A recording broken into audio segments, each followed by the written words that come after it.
प्रिय विद्यार्थियों, रस सिद्धांत भाग 2 के इस वीडियो में आप सभी का स्वागत है। पिछले वीडियो में हमने रस की परिभाषा, विभिन्न अर्थों में रस शब्द के प्रयोग, रस के प्रकारों एवं पारिभाषिक शब्दावली के अंतर्गत भरत मुनि के रस सूत्र पर चर्चा की थी और उससे ये बात निकल कर आई थी कि रस के अवयव कौन कौन से हैं। तो आज हम रस के 4 अवयवों के बारे में जानकारी प्राप्त करेंगे। स्थायी भाव, विभाव, अनुभाव और संचारी भाव। जिन छात्रों ने इस एपिसोड का पहला वीडियो नहीं देखा है, उनके लिए मैं वीडियो का लिंक डिस्क्रिप्शन बॉक्स में दे रहा हूं, तो वो पहला वीडियो देख लें, तभी आप रस सिद्धांत को समझ पाएंगे।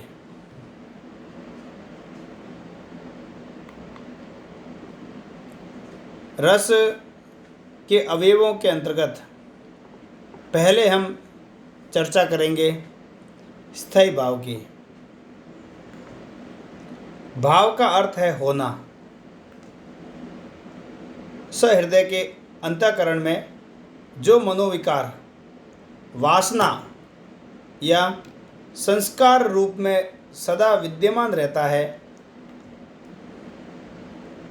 तथा जिन्हें कोई भी विरोधी या अविरोधी दबा नहीं सकता, उन्हें स्थायी भाव कहते हैं। ये भाव हमारे हृदय में पहले से ही विद्यमान रहते हैं। ये मानव मन में बीज रूप में चिरकाल तक अचंचल होकर निवास करते हैं। ये संस्कार या भावना के द्योतक हैं। ये सभी मनुष्यों में उसी प्रकार छिपे रहते हैं जैसे मिट्टी में गंध अविच्छिन्न रूप में समाई रहती है। हम लोग ये अनुभव करते हैं कि जब बरसात होती है तब एक भीनी सी महक चारों ओर व्याप्त होती है। वो भीनी सी महक कहाँ होती है? वो मिट्टी में होती है, लेकिन बरसात होने पर ही हम उसे अनुभव करते हैं। ठीक उसी प्रकार स्थायी भाव भी हमारे मन में पहले से विद्यमान होते हैं। उचित अवसर आने पर वे जागृत होकर रस का रूप लेते हैं। ये इतने समर्थ होते हैं कि अन्य भावों को अपने में विलीन कर लेते हैं। इतनी इनमें शक्ति होती है। इनकी संख्या 11 मानी जाती है। कौन कौन से हैं?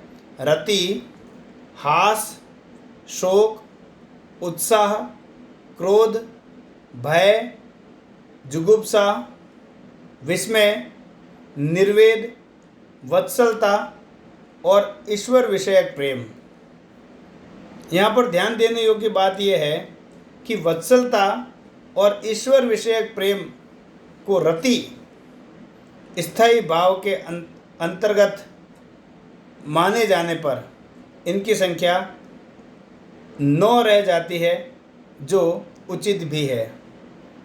इस प्रकार स्थायी भाव रस का वह भाव है जिससे रस की प्रतीति होती है।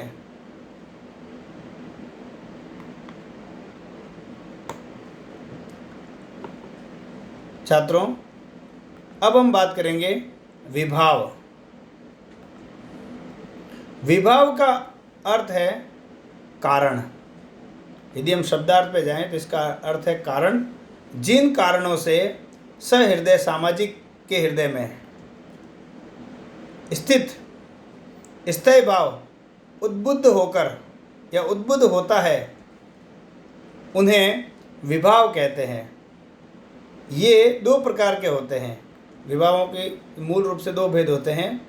नंबर 1 आलंबन विभाव तथा नंबर 2 उद्दीपन विभाव। तो यहाँ पर हम पहले आलंबन की बात करते हैं।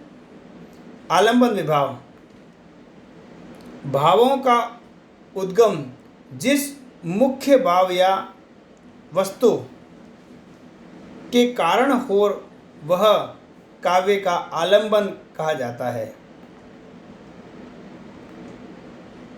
आलंबन के अंतर्गत ये भाव आते हैं दो, विषय और आश्रय। फिर इनके दो भेद हैं, विषय और आश्रय। विषय जिस पात्र के प्रति किसी पात्र के भाव जागृत होते हों वह विषय है। जिसके प्रति भाव जागृत होते हैं उसे विषय कहते हैं। साहित्य में या अपन कह सकते हैं कि साहित्य शास्त्र में इस विषय को आलंबन विभाव अथवा आलंबन कहते हैं। आश्रय, आश्रय किसे कहते हैं? जिस पात्र में भाव जागृत होते हैं वह आश्रय कहलाता है। यहाँ पर हमको अच्छे से समझना होगा कि विषय जिसके प्रति भाव जागृत होते हैं वो, और आश्रय जिसके अंदर भाव जागृत होता है। जैसे अशोक वाटिका में यदि हम राम सीता के प्रथम मिलन की बात करें तो तुलसीदास जी ने बहुत ही खूबसूरत एक पंक्ति लिखी थी। कंकन किंकिनी नुपुर मधुर नुपुर धुनि सुनी, कहत लखन सन राम हृदय गुनी। तो यहाँ पर रामचंद्र जी के हृदय में सीता के प्रति प्रेम उत्पन्न हुआ। तो यहाँ पर सीता विषय है और राम आश्रय है। दूसरा है उद्दीपन विभाव। स्थायी भाव को जागृत करने में सहायक कारण उद्दीपन विभाव कहलाते हैं। उदाहरण स्वरूप हम कह सकते हैं कि वीर रस के स्थायी भाव, वीर रस के स्थायी भाव उत्साह के लिए सामने खड़ा हुआ शत्रु आलंबन विभाव है। शत्रु के साथ सेना, युद्ध के बाजे और शत्रु की दर्पोक्तियाँ यानी अहंकार में कहे हुए वाक्य, गर्जना तर्जना, शस्त्र संचालन आदि उद्दीपन विभाव हैं। उसी प्रकार रति नामक स्थायी भाव जो होता है उसको जागृत करने में नायक नायिका की चेष्टा, उपवन, सागर तट, मंद बयार, निर्जन स्थान आदि उद्दीपन का कार्य करते हैं। उद्दीपन विभाव के भी दो प्रकार माने जाते हैं या माने गए हैं, आलंबनगत, विषयगत। अर्थात आलंबन की उक्तियां और चेष्टाएं बाह्यगत या बहिर्गत हम कह सकते हैं इसको, अर्थात वातावरण से संबंधित वस्तुएं। ये दो अलग अलग इसके भेद हैं। प्राकृतिक दृश्यों की गणना भी इन्हीं के अंतर्गत की जाती है। तो ये हमारा हो गया विभाव।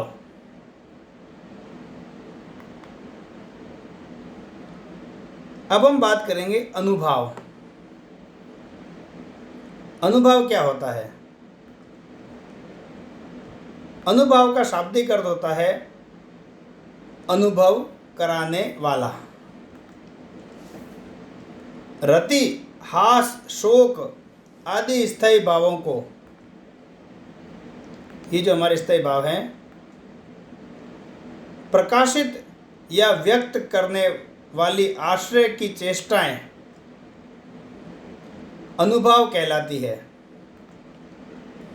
ये चेष्टाएं जो है वो भाव जागृति के उपरांत आश्रय में उत्पन्न होती है, इसीलिए इन्हें अनुभाव कहते हैं।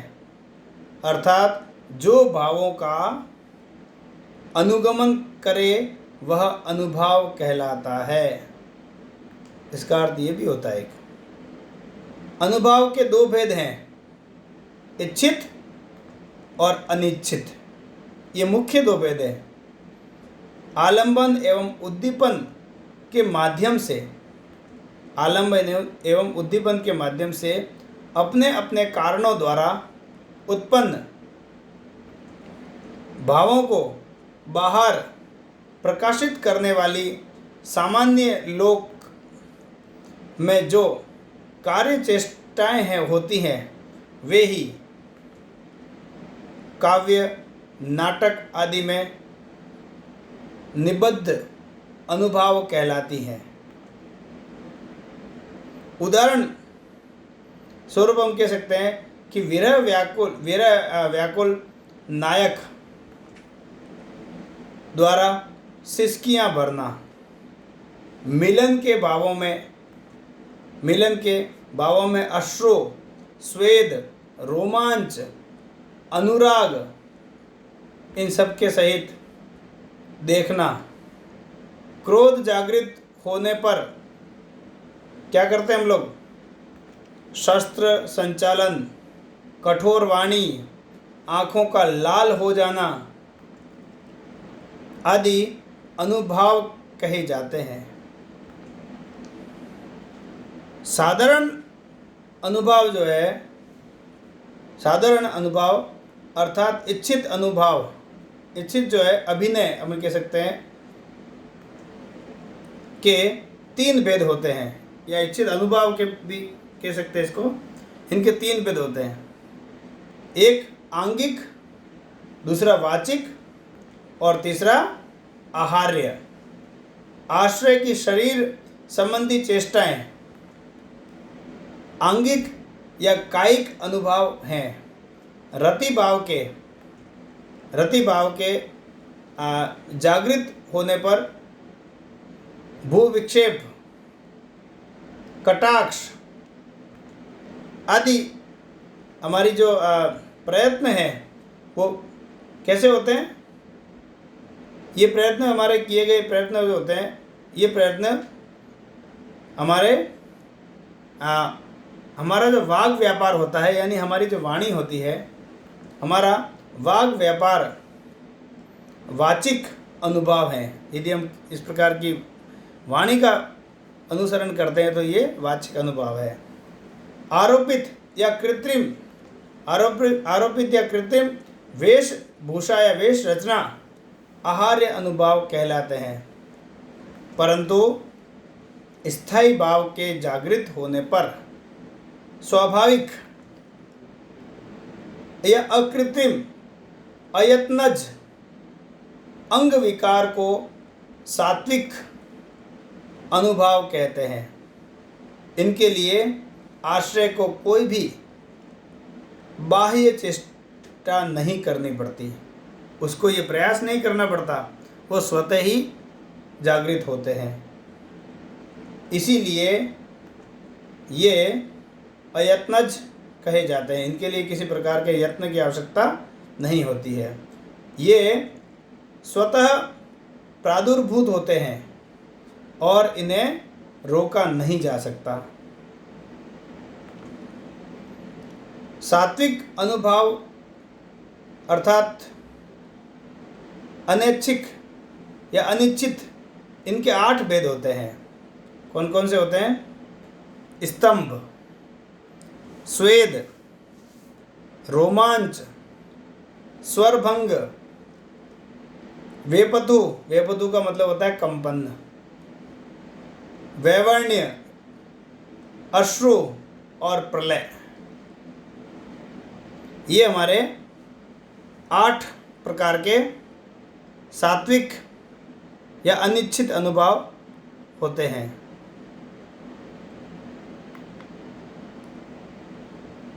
विद्यार्थियों, अब हम बात करेंगे रस के अंतिम अंग या अंतिम अवयव की, जिसका नाम है संचारी या व्यभिचारी भाव। भरत मुनि के सूत्र में भी आया था कि विभावानुभाव व्यभिचारी संयोगाद रस निष्पत्ति। जो भाव केवल थोड़ी देर के लिए स्थायी भाव के साथ स्थायी भाव को पुष्ट करने के निमित्त सहायक रूप में आते हैं और तुरंत लुप्त हो जाते हैं, वे संचारी भाव हैं, यानी संचरण करने वाले। संचारी शब्द का अर्थ है साथ साथ चलना, अर्थात संचरणशील होना। संचारी भाव स्थायी भाव के साथ संचरित होते हैं। इनमें इतना सामर्थ्य होता है कि ये प्रत्येक स्थायी भाव के साथ उसके अनुकूल बनकर चल सकते हैं। इसीलिए इन्हें व्यभिचारी भाव भी कहा जाता है। संचारी या व्यभिचारी भावों की संख्या 33 मानी जाती है। अब कौन कौन से हैं आप लोग देख भी रहे हैं, और मैं आपको बता दूं, निर्वेद, ग्लानि, शंका, असूया, मद, श्रम, आलस्य, दीनता, चिंता, मोह, स्मृति, धृति, व्रीड़ा, चापल्य, हर्ष, आवेग, जड़ता, गर्व, विषाद,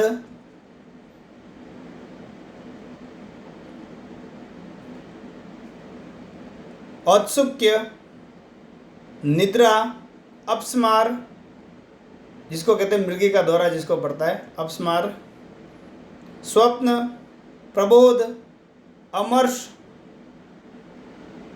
अमर्ष का मतलब होता है असहनशीलता।